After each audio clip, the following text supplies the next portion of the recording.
Okay guys, dahil namalengke po kami, sinamahan po ako. Ilan po kami namalengke. Kasi pag namamalengke kami for our food consumption here in our house is ano na talaga, maramihan na siya. Kasi dito sa bahay, mahilig silang magluto ng marami. Kaya kitang-kita naman sa katawan ko. Though I'm doing my best, I'm trying my best to have a balanced diet, but to no avail. Hindi po nangyayari yon kasi um, yung daming pagkain, yung daming niluluto. Thank you Lord. Yan. Thanks God.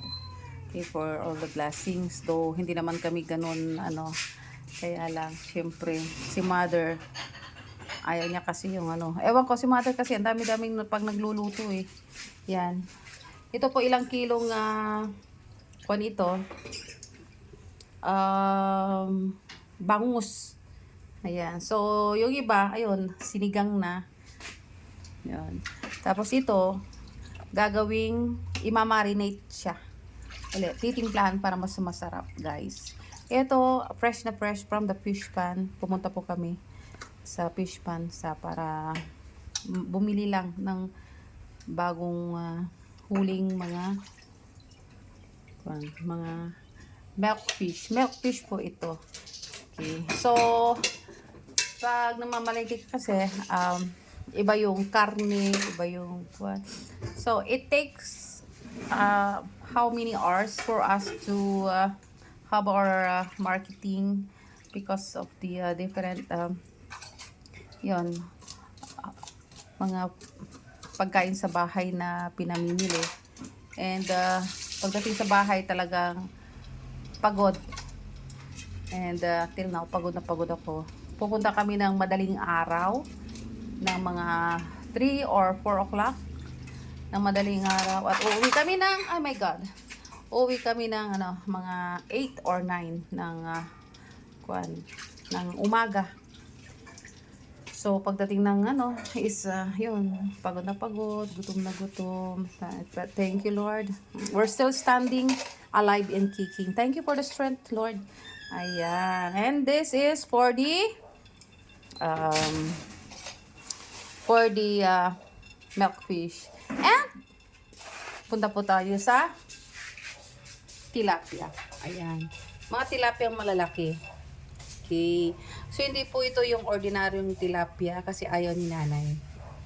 Marte itong damatans na ito eh. Ito po yung mga sinasabing mga plapa, yung mga malalaking tilapia. Yung ang kumikilo is 2 per kilo. Yan. So, ito, nakalagay siya sa isang container. Mga 10 kilos po yan. Yan. 10 kilos. Ito naman, ganun din. Ayan. See? Nahilo na ba? Ayan. Ang lalaki niya ito, guys. Promise. So, nakakatuwa naman kasi, syempre, kapag kakain ka, yan, masarap ang ulam. Ganon. And mas lalo na at masarap akong magluto, lalong-lalo ng aking nanay. Ayan. So, minsan masakit sa bulsa kasi kapag mag-market kami talaga para akong hinuldak. Ayan. Kasi lahat na bibilhin sa iba yung karne, iba yung mga fish, ganon. And dito po, yan. Sa shrimp naman tayo dyan. Shrimp.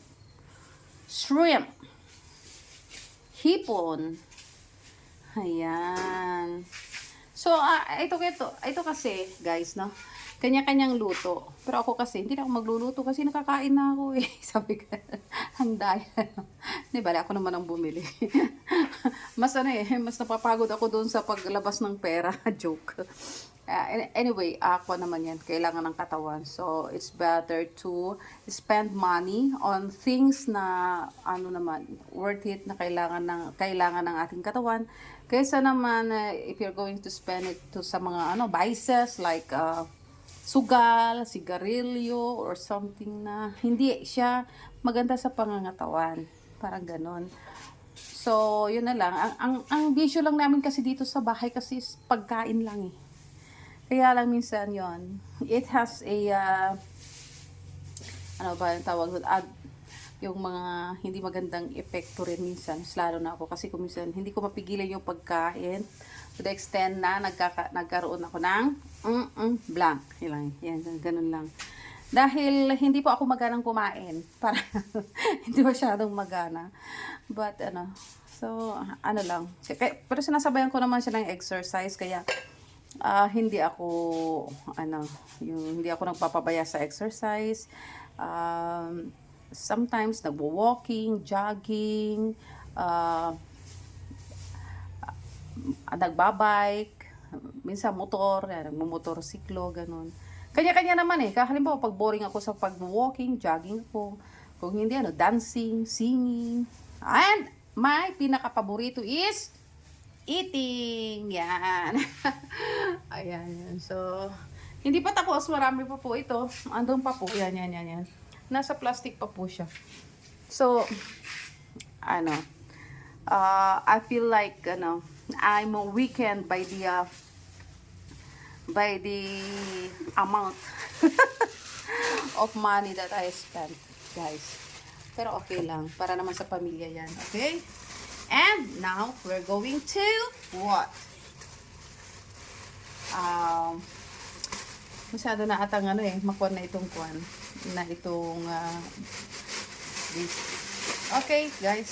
Bye-bye.